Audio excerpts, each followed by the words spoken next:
नमस्कार, आप देख रहे हैं दरभंगा न्यूज 24 लाइव। पटना से मधेपुरा जाने के क्रम में दरभंगा के NH57 स्थित एक होटल में रुके पप्पू यादव।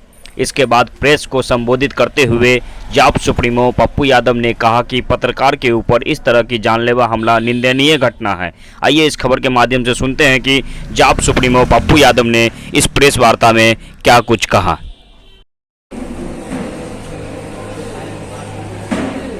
सरकार ने सुरक्षा नहीं दी, प्रशासन ने तो खुद की सुरक्षा की व्यवस्था करनी चाहिए। पत्रकार को सबसे पहले हमें सम्मान के साथ कहीं बैठाने की जरूरत है, ताकि जो हमारी स्वतंत्र विचारधारी वाली पत्रकार है उस पर कोई हमला ना हो, उस पर कैरेक्टर पर हमला ना हो।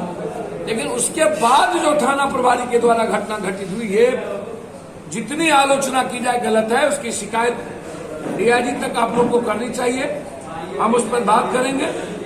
वो लगातार वहां सांड और रावण, उनको समझ में आता है कि हम यहाँ के हिटलर हो गए हैं। ये गलत परंपरा है, गलत तरीका है जो उन्होंने कॉलर पकड़ के हमारे पत्रकारों को बैठाया। वह तस्वीर हमें चाहिए, हम उसके खिलाफ लिखेंगे और जब तक कार्रवाई नहीं होगी तब तक हम उसको छोड़ेंगे। हम बात करेंगे ऊपर। जो बड़ी संस्थाएं हैं उसको खुद ही परहेज करने की जरूरत है। हमें ये सोच लेना पड़ेगा कि हम कितना कब प्रतिक्रिया दें, क्योंकि हमाम में सब नंगे। हर डाल पर उल्लू बैठा अंजाम में गुलिस्ता क्या होगा। बड़े मियाँ तो बड़े मियाँ, छोटे मियाँ सुभान अल्लाह। मंच हो, मंच के नीचे हो, रोपिएगा बबून तो खाइएगा खजूर। वेद प्रकाश का उपन्यास पढ़ने वाले कि नागार्जुन का उपन्यास पढ़ने वाले, कि जब कवि विद्यापति जी का उपन्यास पढ़ने वाले। अब प्रदीप का गीत सुनने के लिए कौन बैठल है? राजा हरिश्चंद्र का। अब तो मिस कॉल मारेला था, किस दबका हो तेरा मसीनिया के पीस दबका हो। अब ये गीत सुनता है, हट जाता हूं पाछे में। जब ये गीत चलेगा, अरिजीत का और प्रदीप का, रफी की गीत है, जब पुरानी गीतें आपको सुनने को तैयार नहीं है और आप उम्मीद कर रहे हैं आपके यूथ से कि आप बच जाइएगा, आप उम्मीद मत करिए बचने उचने की। परहेज करने की जरूरत है। समाज की यह दुर्गति हो चुकी है कि अब कोई बच्चा कोरेक्स, ड्रग्स, स्मैक्स, वेटनर्स, इन सब चीजों से बाहर नहीं है।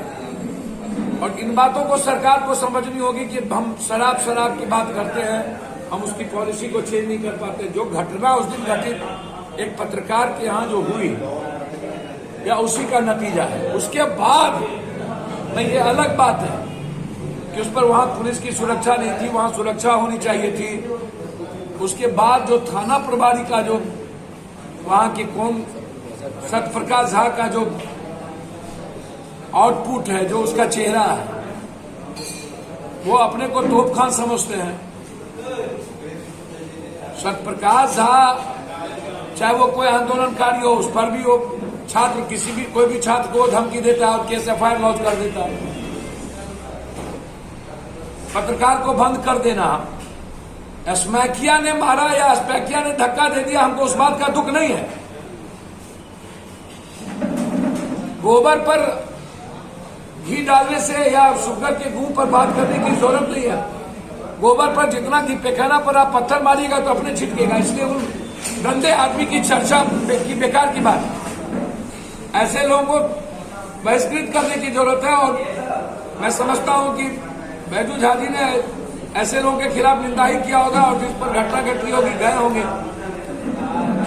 यदि सरकार ने सुरक्षा नहीं दी, प्रशासन ने तो खुद की सुरक्षा की व्यवस्था करनी चाहिए। पत्रकार को सबसे पहले हमें सम्मान के साथ कहीं बैठाने की जरूरत है, ताकि जो हमारी स्वतंत्र विचारधारी वाली पत्रकार है उस पर कोई हमला ना हो, उस पर कैरेक्टर पर हमला ना हो। लेकिन उसके बाद जो थाना प्रभारी के द्वारा घटना घटित हुई, ये जितनी आलोचना की जाए गलत है। उसकी शिकायत डीआईजी तक आप लोग को करनी चाहिए, हम उस पर बात करेंगे। वो लगातार वहां सांड और रावण, उनको समझ में आता है कि हम यहाँ के हिटलर हो गए हैं। ये गलत परंपरा है, गलत तरीका है जो उन्होंने कॉलर पकड़ के हमारे पत्रकारों को बैठाया। वह तस्वीर हमें चाहिए, हम उसके खिलाफ लिखेंगे और जब तक कार्रवाई नहीं होगी तब तक हम उसको छोड़ेंगे। हम बात करेंगे ऊपर, आप बेफिक्र।